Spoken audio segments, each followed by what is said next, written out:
तो हेलो दोस्तों, आज हम क्या जानने वाले हैं। चैप्टर 7 प्रत्यावर्ती धारा के ही अनुनादी परिपथ के बारे में हम जानेंगे। आज अनुनाद परिपथ होता क्या है इसके बारे में जानेंगे, और उसके जो पार्ट्स हैं, एक श्रेणी अनुनाद और एक समांतर अनुनाद परिपथ, इनके बारे में भी हम जानेंगे। ओके, तो लेट वीडियो स्टार्ट करते हैं।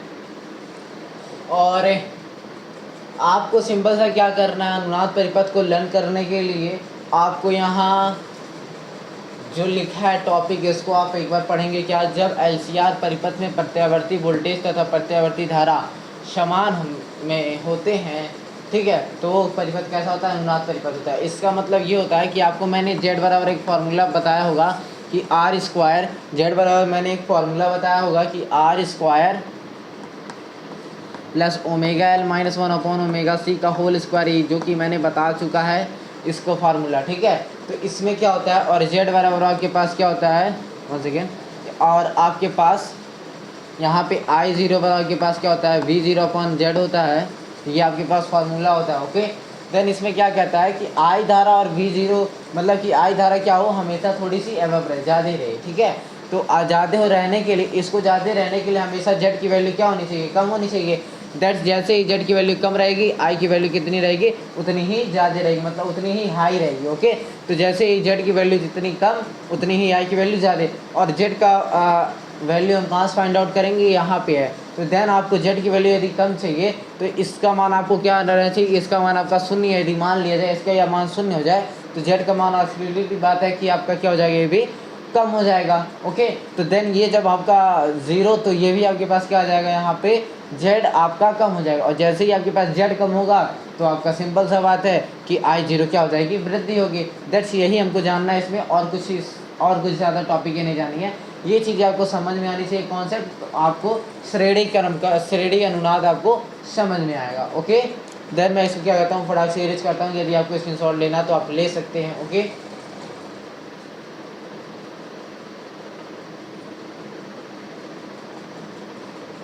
कि मैंने लिखा क्या, श्रेणी अनुनादी परिपथ। अब श्रेणी अनुनादी परिपथ में आपको एक डायग्राम दिख रहा होगा। इस यहाँ पे आपको स्क्रीन पे एक डायग्राम दिखेगा। उस डायग्राम को आप एक क्लियरली आप उसको देखिए, बहुत ही अच्छी तरह से वो डायग्राम, उसमें हमने श्रेणी क्रम में ही प्रतिरोध, प्रेरक और धारिता को मैंने जोड़ा हुआ है। ओके, तो ये चीज़ें क्या है, मैंने जोड़ी हुई है। अब इसके बारे में हम क्या जानते क्या है कि यदि आपके पास, जैसा कि अभी मैंने बताया, जो फार्मूला प्रतिबाधा का जेड बराबर अंडर रूट में R square plus omega L minus 1/ओमेगा सी का होल स्क्वायर। ओके, देन आपके पास ये था। हाँ, और यदि मान लीजिए ओमेगा एल और ओमेगा सी यदि इक्वल हो, तभी तो यहाँ पे जीरो आएगी वैल्यू। ओके, तो इसका मतलब हमने क्या माना कि एक्सएल इक्वल मैंने माना एक्सी, यही माना ना। या फिर हम कह सकते हैं XL minus XC equal zero, ये भी तो मैं कह सकता हूँ कि नहीं। यदि एक्सएल इक्वल एक्सी आ जाए तो प्लस माइनस में चला आएगा, तो XL minus XC equal to zero आ जाएगा कि नहीं, एकदम क्लियरली आ जाएगा। तो देन इसकी वैल्यू क्या आ जाएगी, मैं जीरो रख देता हूँ। तो देन आपके पास जेड इक्वल अंडर रूट में आर स्क्वायर आ जाएगा, ये स्क्वायर में रहेगा, ठीक है। तो जेड इक्वल आर आ जाएगा कि नहीं, एकदम आ जाएगा। जब जेड इक्वल आर आ गया यहाँ पे, और देखेंगे एक्सएल इक्वल क्या है एक्सी के, तो एक्सएल माइनस एक्सी किसके बराबर हो जाएगा, आपका जीरो के बराबर हो जाएगा, ठीक है।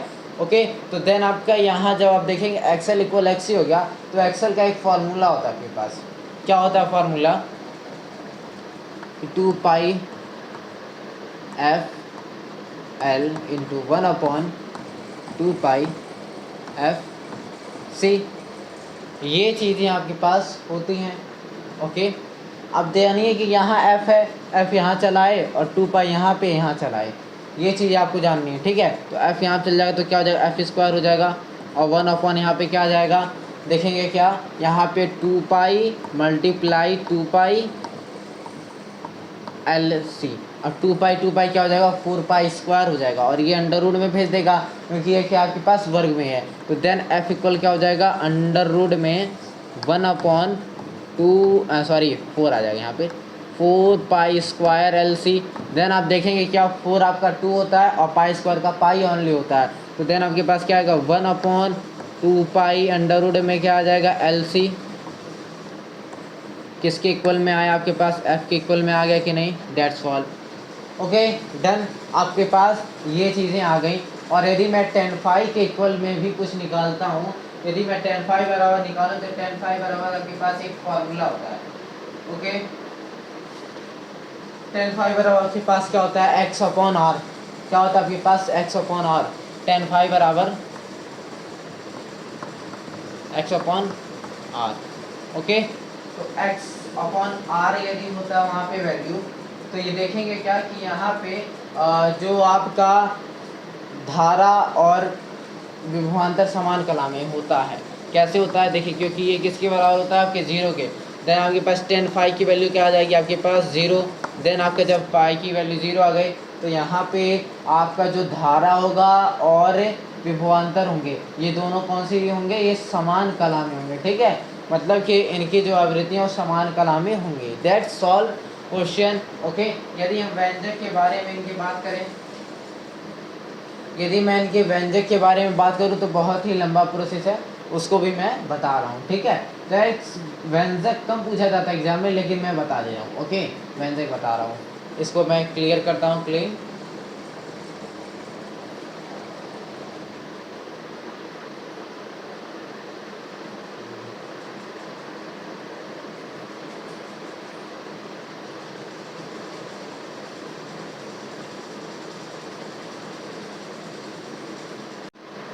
जैसा देख सकते हैं आप, समांतर अनुनादी परिपथ के लिए आपको डायग्राम दिख रहा है।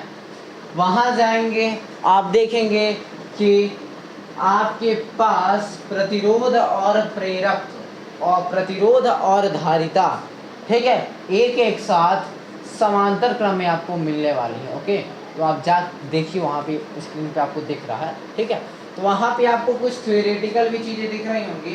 तो जैसा कि यदि मानेंगे कि यदि आपके पास धारित्य और प्रतिघात, ठीक है, देखेंगे क्या, वो क्रमशः आपके पास मान लीजिए एक में ओमेगा एल और ओमेगा सी, या एक्सएल या एक्ससी, ओके है। तो एक्सएल इक्वल आपके पास फॉर्मूला होता है, जैसा कि आप जानते हैं कि एक्सएल इक्वल होता है ओमेगा एल और एक्स इक्वल होता है omega C, 1 upon omega C. That's formula ये, और क्या, क्रमशः आपके पास 1 upon XL equal omega L, then X C equal 1 upon omega C, ये एल आपके पास, ओके। ये चीज़ें तो आपको जाननी पड़ेगी, क्रमशः ये चीज़ें दी हुई हैं, ओके। यदि मान लीजिए कि इनमें प्रतिरोध समान है और दोनों में जो धाराएं बह रही हैं वो डिफरेंट है, कैसी हैं, धाराएं डिफरेंट है, मतलब जो ऊपर धारा जा रही है और एक इधर से धारा जा रही है, तो ये जो धारा जाएगी ये I1 होगी और ये जो धारा जाएगी ये क्या होगी, I2 होगी, ओके।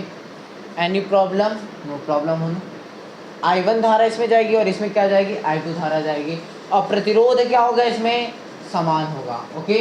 जब प्रतिरोध इसमें क्या होंगे, समान होंगे, तो जानेंगे क्या, और विभवांतर तो समान आपके होने चाहिए, सिंपल सी बात। प्रतिरोध की समान होगी ना, लेकिन विभवांतर जरूर समान होंगे, ठीक है। देखेंगे क्या, सॉरी 1 सेकेंड, मैंने थोड़ा सा, देखिए विभवांतर समान होगा, ठीक है, प्रतिरोध है, विभवांतर हम क्या रखेंगे यहाँ पे, समान रखेंगे। देन यदि मैं I1 का बात करूं तो I1 इक्वल आपके पास ये फॉर्मूला आपके पास देता है, आर स्क्वायर ओमेगा एल का स्क्वायर, ये आपके पास एक फार्मूला देता है, और एक फार्मूला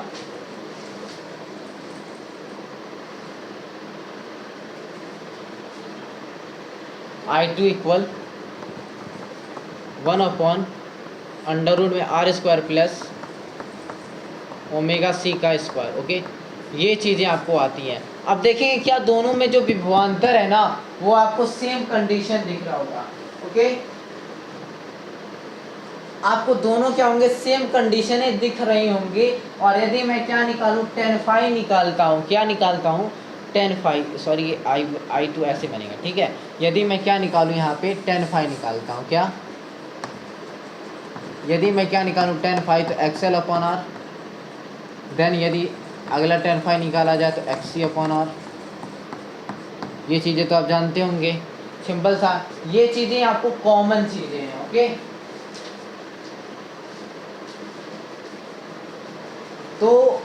जैसा कि मैंने बताया कि ये चीज़ें क्या होनी चाहिए, ये कॉमन चीज़ें हैं। अब यहाँ से यदि आप देखेंगे कि इससे और इससे देखें 10 5 मिल रहा है, आर मिल रहा है, तो क्या एक्सेल एक्सी नहीं बराबर होगा? आराम से होगा, गारंटी दे रहे हैं होगा। ठीक है, तो यहाँ पे आपके पास क्या हो जाएगा, ये चीज़ें आपके पास एक्सेल इक्वल क्या हो जाएगा, एक्स सी। देन यदि मान लीजिए एक्सेल इक्वल एक्स सी हो गया, ठीक है, मतलब ओमेगा सॉरी यहाँ पे ओमेगा एल और यहाँ 1/ओमेगा सी रहेगा। ठीक है, 1/ओमेगा सही है, तो एक्सेल ओमेगा एल के जगह मैं क्या लिख सकता हूँ, v/अंडर रूट में R square plus XL square लिख सकता हूँ। और इसके जगह पे मैं क्या लिख सकता हूँ, v/अंडर रूट में आर स्क्वायर प्लस एक्स सी का स्क्वायर। ये चीज़ें तो मैं लिख सकता हूँ। देन एक्सेल और एक्स सी क्या है आपके पास, जब बराबर हो गए, एक्सेल और एक्स सी बराबर हो गया, भी बराबर है, आर बराबर है, तो क्या I1 I2 नहीं बराबर होगा? एकदम होगा। I1 I2 क्या होंगे, ये चीज़ें बराबर होंगे। आप तो इतना जानिए कि कैसे कैसे कॉन्सेप्ट आपका क्लियर हो रहा है। ओके, देन आपके पास I1 इक्वल I2 हो जाएगा। और यदि मान लीजिए आप यहाँ पे I1 इक्वल I2 हो गया, तो देन आपके पास ∅1 इक्वल ∅2 तो आराम से हो जाएगा। ठीक है, यदि आपका ∅1 इक्वल क्या हो जाएगा, ∅2, और यदि ये दोनों बराबर हो जाए किसके, 90 डिग्री के, तो यदि मानिए क्या कि जितना ये 90 डिग्री होंगे ना, मतलब कि जितना प्रतिरोध क्या होगा यहाँ पर, जितना ही उतने ये क्या होंगे, ∅1 और ∅2 90 डिग्री पर उतने क्या आएंगे, सटेंगे, मतलब समीप पे आएंगे। ओके, समीप पर आएंगे। आर का मान जितना कम होगा आपका ∅1 ∅2 90 डिग्री पे आपका उतना ही क्या आएंगे, ये समीप आएंगे। और I1 I2 के बीच जो डिफरेंस होनी चाहिए, क्या I1 और I कम, उतनी ही क्या हो जाएगी, कम हो जाएगी। क्यों? क्योंकि आपके पास V बराबर क्या होता है, वन सेकेंड, यदि R कितना कम होगा तो ∅1 ∅2 क्या होंगे, उतने ही समीप आएंगे। और धारा क्या हो जाएगी उस समय, कंडीशन आपका धारा कम रहेगी। ठीक है, धारा क्या हो जाएगी, कम रहेगी। ओके, तो आपको जैसा कि मैंने बताया एक्सेल इक्वल क्या हो जाएगा, एक्स। तो यहाँ से आप एक फॉर्मूला निकाल सकते हैं, एकदम निकाल सकते हैं, जो कि मैंने अभी प्रूफ कराया। ओके, यहाँ से ओके, आपके पास एक्सेल तो आपके पास क्या होनी चाहिए, 2πfl इक्वल 1/2πfc।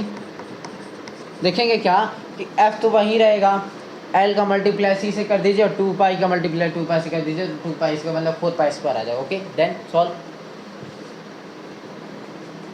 तो यहाँ पर इसको मैं इरेज करके यहाँ सॉल्व कर सकता हूँ। ये कैसे आया, चलिए मैं इसी को ऊपर से ही कर देता हूँ। एक्सेल इक्वल एक्स सी, देन आपके पास 2πfc 1 ये FL रहेगा, 2πfc ये रहेगा। ओके, तो यहाँ देखेंगे क्या, f का मल्टीप्लाई करेंगे तो आपके पास क्या आ जाएगा, f², और 1/2π का मल्टीप्लाई 2π करेंगे तो 4π² आ जाएगा, और l का मल्टीप्लाई 6 करेंगे l से। ये क्या स्क्वायर है तो कहाँ भेजेगा, उसको अंडर रूट में भेजेगा, तो f बराबर क्या आ जाएगा, 1/2π अंडर रूट में क्या आ जाएगा आपके पास, LC। आ गए कि नहीं, आपके पास यही कंडीशनें आ गई। आपको आवृत्ति के लिए, मतलब यहाँ पे जो आवृत्ति मैं देखूंगा क्या रहेगा, f0। ओके, कंडीशनें रहें f0, then that solve. Okay, और आपको यहाँ पे थोड़ी सी जो थ्योरी लिखनी है कि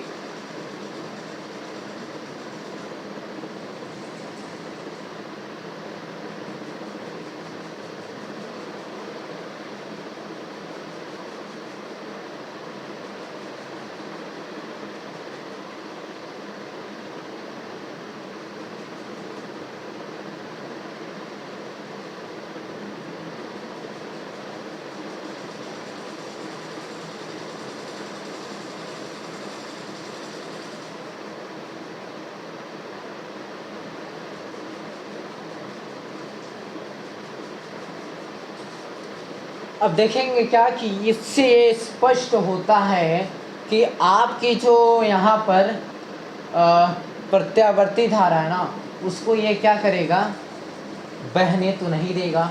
ठीक है। तो इससे ये स्पष्ट हो गया कि ये क्या होंगे कि ये विशेष प्रकार की जो आवृत्ति मतलब धाराएं होती ना, उनको रोकने के लिए भी ये क्या कर सकती है, ये काम में आ सकती हैं। That's all. ओके, तो आपका अनुनादी परिपथ खत्म हुआ और मिलते हैं अगले वीडियो में। और मैं क्या लूँगा उस लेक्चर में, transformer. Transformer is very very important for board. Okay, तो देन मिलते हैं अगले वीडियो में, तब तक के लिए जय हिंद जय Bharat. Okay, thank you for watching.